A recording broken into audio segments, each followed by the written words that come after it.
Tom, just the president putting out a statement. He left the White House a little while earlier today. Clearly, they were expecting this. The Trump campaign prepared with a statement from the president. So it is a lengthy statement. We are going to read it in full since it is such a momentous occasion at this moment.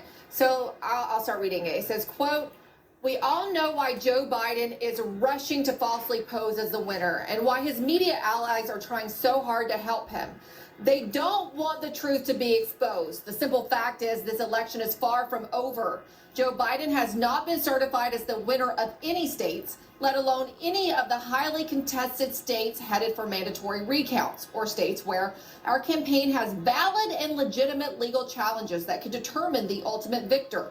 In Pennsylvania, for example, our legal observers were not permitted meaningful access to watch the counting process. Legal votes decide who is president, not the news media. Beginning Monday, our campaign will start prosecuting our case in court to ensure election laws are fully upheld and the rightful winner is seated. The American people are entitled to an honest election. That means counting all legal ballots and not counting any illegal ballots. This is the only way to ensure the public has full confidence in our election. It remains shocking, it remains shocking that the Biden campaign refuses to agree with the basic principle and wants ballots counted even if they are fraudulent, manufactured, or cast by ineligible or deceased voters. Only a party engaged in wrongdoing would unlawfully keep observers out of the count room and then fight in court to block their access. So what is Biden hiding? I will not rest until the American people have the honest vote count and they deserve and that democracy demands. Now, Tom, we've been hearing from more officials in the Trump camp, specifically Jenna Ellis, who's often on this network. She sent me her statement, which says media coordinated efforts are attempting to simply declare Joe Biden the president and ignore the rule of law. She went on to say, the rule of law, excuse me. She went on to say that this is not over until every vote is counted. And you do have to keep in mind, as you said, Tom, we're not calling it here at Newsmax. There's still outstanding races. There's still outstanding votes to be counted. In addition to that, there are these recounts that are supposed to happen in Wisconsin and Georgia. There's questions about Arizona. There's Pennsylvania, particularly. We heard from the president's legal team there today. They're filing several lawsuits. In addition to that, there's something before the Supreme Court in regards to that state and a 3-day extension. Some of those ballots might be thrown out after November the 3rd. They've been asked to be segregated in case the court rules that the November 3rd deadline extension of 3 days, extending it to yesterday, was not valid. So there's still a lot of questions about this. And so the Trump team is saying that declaring Joe Biden president at this point is very premature.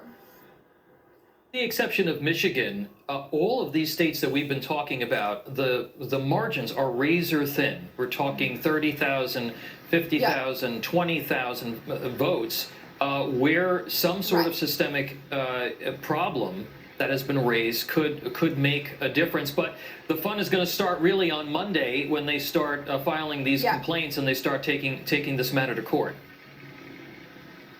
That's true. And you mentioned that it is razor thin in most states but Michigan, but the Trump campaign and the RNC still have a lot of grievances in Michigan. And if you've seen, RNC Chairwoman Ronna McDaniel was in that state yesterday doing a press conference about some of the evidence of fraud they say that they have found specifically in that state. There's also news today of a whistleblower in the state of Michigan working with the FBI regarding the backdating of ballots that came in, the postmarks on those to make them seem as if they were valid.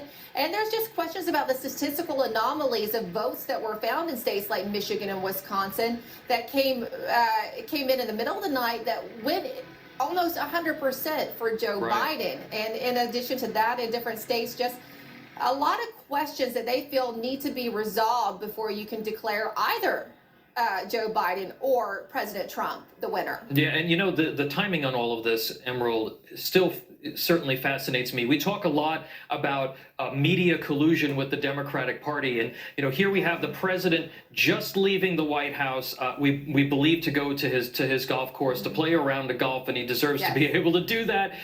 We have the press conference that Rudy Giuliani is going to hold in Philadelphia happening, and at the very same time, all of a sudden, all of the networks, with the exception of Newsmax, decide that this is the time that they are going to call the election.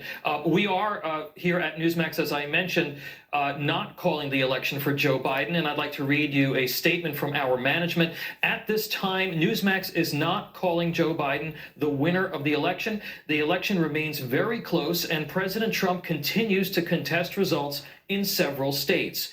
All votes should be counted. The media should not make the determination of the winner under these circumstances.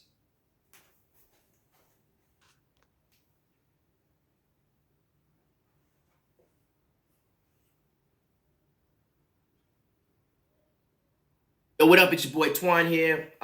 Dating, it can be complicated these days. I'm here to help all you men out because I'm a romantic motherfucker. You know what I'm saying? I'm gonna tell you all the things you can do to impress your bitch.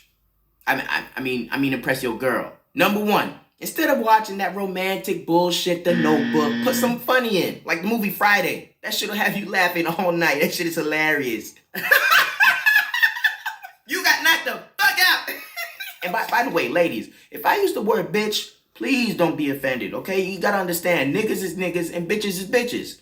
All right, moving on. Number two, every woman likes a fancy restaurant, so bring her somewhere she'll never forget. On Wednesdays, everything's 20% off here. I don't usually tell people that, but I love you. So order some cheap shit. Number three, if you see a girl talking to another guy, just be cool. Don't freak out or cause a scene. All you gotta do is take a deep breath, then shoot that motherfucker. Number four, bitches love roses. I don't know what it is. It's like someone decided one day, how do we make a plant that makes bitches want to smash and makes guys more poor? I got it. Roses. Excuse me, how much are these roses?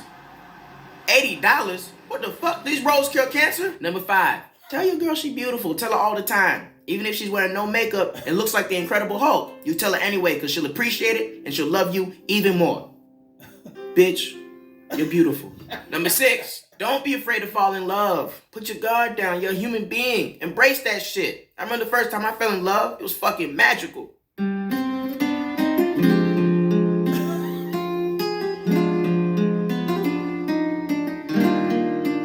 gonna smash that bitch. Raw. Number seven, last but not least, don't cheat on your girl. Okay? It's not worth it. I've never cheated a day in my life. Hopefully my tips have helped you gentlemen out. The same way my tip helped you ladies out. You know what I'm saying?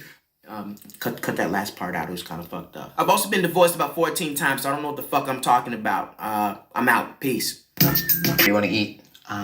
Wait, let me guess. Taco Bell. Sorry. Where do you want to eat? Starbucks? So what's it like mowing my lawn all day? I don't know. What's it like eating peanut butter and jelly sandwiches all day? Oh shit, what time is it? Don't you have to go to Home Depot soon to find work? I'm just curious. How many times did you get a divorce this year? Shouldn't you be watching a soccer game right now or something? Shouldn't you be waiting in line for the next iPhone? I just got a call from immigration and you're being deported. Well, Wait, are you serious? No, dude, it's a joke. Oh, okay. Well, I just got a call from Abercrombie & Fitch and they want their clothes back. We're literally wearing the same thing. Yeah, you're right. So what's it like not having a green card? So what's it like not having Wi-Fi? Why don't you just go eat a burrito, bro? Why don't you just go eat some organic, gluten-free, fat-free water? So tell me, what's it like putting guacamole on everything? You tell me what it's like putting guacamole on everything. What's it like not paying taxes? It's actually pretty nice. No, yeah, I bet. Just a lot easier financially. All right. Can we call it truce? That's enough. Let's just call it truce. What do you say? Yeah, okay. You stupid. You're so late. Baby, I'm sorry I'm late. Look, okay, let me break it down. I had the fucking worst Uber ride of my life. First of all, when I ordered it, it was a white dude named Kyle. And I'm like, damn, I'm gonna be at least 15 minutes late. White Uber drivers never on time. Come on, man. I need me an Omar or Muhammad. I need me a dude who's been through some shit that's willing to cut some corners. You feel me? Not some pretty ass boy in his mom's Prius. But before I could cancel that, he showed up and I had to get in. And of course, Kyle was like, yeah, dude. Want to listen to my band? I'm like, fuck nah. And he was like, dude, check out our first song. We got relations. Yo, so he starts playing this song, and I swear it's the worst shit I ever heard in my life. It sounded like if Drake and Coldplay had a weird-ass British-Canadian baby that drove Uber. Yo, shit was emotional and foreign. I ain't like it. I don't like when white people have accents. So, of course, Kyle starts jamming out so hard that we get into a car crash. I'm like, fuck! He didn't even hit another car. Motherfucker hit a tree. So this dude calls the tow truck, and while we waiting, he grabs his guitar and starts playing a song in the fucking tree. Found my dog, but I lost myself, and then I lost my dog, and I lost myself. He's like, hey, Twan, you want to sing along with me? I'm like, fuck no! Fuck out that tree. So I had to get out of there. So I tried to call me another Uber to save me from this Uber, but then my phone died. So I had to hitchhike. For hours, no one would pick me up. Probably because I'm a puppet and no one could see me. But what was even worse was the stupid dude's song was stuck in my head and I couldn't get that shit out.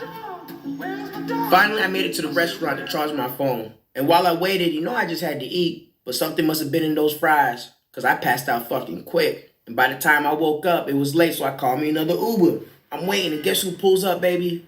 It was fucking Kyle. He was like, dude, sorry about earlier, man. The tree came out of nowhere. Nature is crazy. But I'll get you right, dude.